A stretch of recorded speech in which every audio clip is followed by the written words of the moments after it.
കഞ്ചാവുമായി പിടിയിലായ യദു കൃഷ്ണനെ തനിക്കൊരു പരിചയവുമില്ലെന്ന് എക്സൈസ് ഉദ്യോഗസ്ഥൻ അസീസ്. പിന്തുണ കിട്ടാത്തതിന് പകരം ഇത്തരം ആരോപണം വരുമ്പോൾ സങ്കടമുണ്ട്. തനിക്കൊരു രാഷ്ട്രീയവുമില്ലെന്നും മുഖ്യമന്ത്രിയുടെ മെഡൽ വാങ്ങിയ ആളാണെന്നും അസീസ് പറഞ്ഞു. എല്ലാവർക്കും വിഷമമുണ്ട് ഈ കാര്യത്തിൽ. നമുക്കൊരു മോട്ടിവേഷൻ കിട്ടേണ്ട സംഭവമല്ലേ, എവിടെയല്ലേ നമ്മളിങ്ങനെ വിഷമമുണ്ട്. പുള്ളൊന്നും പറയുന്നില്ല, ഞാൻ ഓഫീസർ സംസാരിക്കും, പുള്ളിയാണ് ഓതറൈസ്ഡ് ആൾ. പരിചയമൊന്നുമില്ല, നമുക്കൊരു പരിചയമില്ല. നമ്മൾ അവിടെ പോയി കാണുന്ന സാറ് കൂടെ പോയി കണ്ടു, അവനെടുത്താണ് അത് കേസുകൾ. നമുക്ക് ആരോടും ഒരടുപ്പവുമില്ല, പരിചയവുമില്ല, അറിയത്തുമില്ല. കണ്ട കാര്യം കണ്ട പോലെ മാസ്റ്ററിലുണ്ടത്. എല്ലാവർക്കും വിഷമമുണ്ട് ഈ കാര്യത്തിൽ. ശ്രീകുമാരൻ പത്തനംതിട്ടയിൽ നിന്നും കൂടുതൽ വിവരങ്ങളുമായി ചേരുന്നു. ശ്രീത്ത്, ഈ അസീസ് ഇങ്ങനെ ഒരു വിശദീകരണം നൽകിയ സാഹചര്യം എന്താണ്? ഇന്നലെ CPM area secretary MV Sanju ആരോപണം ഉന്നയിച്ചിരുന്നത് അസീസും അതുപോലെ തന്നെ മാജിക് കണ്ണൻ യുവമോർച്ചയുടെ നേതാവും ചേർന്ന് ഇത്തരത്തിൽ യദുകൃഷ്ണനെ കള്ളക്കേസിൽ കൊടുക്കാൻ ശ്രമിച്ചു. അത് CPMലേക്ക് യദുകൃഷ്ണൻ വന്നതിന്റെ വൈരാഗ്യമാണ് അത്തരത്തിൽ കള്ളക്കേസിൽ കൊടുക്കാൻ, കഞ്ചാവ് കേസിൽ കൊടുക്കാൻ കാരണമെന്നായിരുന്നു ആക്ഷേപം ഉന്നയിച്ചിരുന്നത്.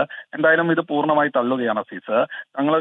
തനിക്കൊരു ഇൻഫർമേഷൻ ലഭിച്ചു, അതിന്റെ അടിസ്ഥാനത്തിൽ അവിടെ എക്സൈസ് ഇൻസ്പെക്ടർ നേതൃത്വത്തിൽ നടത്തിയ പരിശോധനയിലാണ് 2 ഗ്രാം കഞ്ചാവും അതുപോലെ തന്നെ ഇത് വലിക്കാൻ ഉപയോഗിക്കുന്ന ഉപകരണവും കണ്ടെടുത്തത്.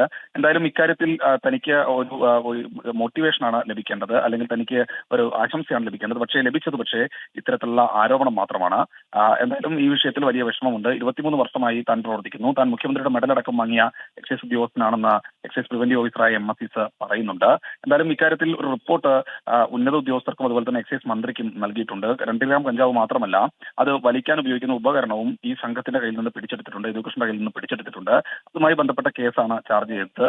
ക്വാണ്ടിറ്റി തൂക്കം കുറവായതുകൊണ്ട് മാത്രമാണ് ജാമ്യം ലഭിച്ചതെന്നും ഈ റിപ്പോർട്ടിൽ പറയുന്നുണ്ട്. എന്നാൽ CPM ഈ വിഷയത്തെ പൂർണ്ണമായി ഇപ്പോഴും എതിർക്കുകയാണ്. കള്ളക്കേസ് തന്നെയാണ്. യദുകൃഷ്ണൻ ഇപ്പോൾ ഒരു പരാതി SP-ക്ക് നൽകിയിട്ടുണ്ട്. ഈ വിഷയത്തിൽ സമഗ്രാന്വേഷണം, താൻ കഞ്ചാവ് വലിക്കുന്ന ആളല്ല, അത്തരത്തിൽ ഏതെങ്കിലും തരത്തിലുള്ള വൈദ്യപരിശോധന തനിക്കെതിരെ ഉണ്ടായിട്ടില്ല.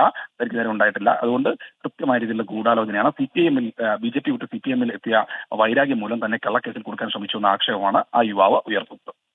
ശ്രീകുമാരനാണ് പത്തനംതിട്ടയിൽ നിന്നും വിവരങ്ങൾ നൽകിയത്.